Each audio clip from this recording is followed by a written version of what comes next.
Hello semua kawan-kawan. Hari ini saya nak tunjuk macam mana nak tambah mod yang tak ada di Aternos ke dalam Aternos. Untuk ini saya akan masuk ke server saya. Ini server saya. Untuk tambah mod kita ni, kita kena masuk dulu dan ambil world kita.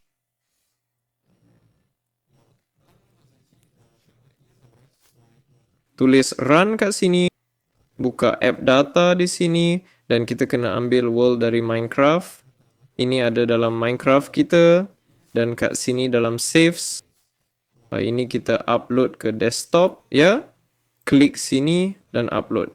Itu je. Okey, copy je. Lepas tu buka world kita dan masuk ke worlds. Kat sini kita klik upload folder dan world dari desktop ni saya akan upload. Tengah upload ni, tunggu sekejap. Bila dah siap, klik butang files dan upload mod kita kat sini.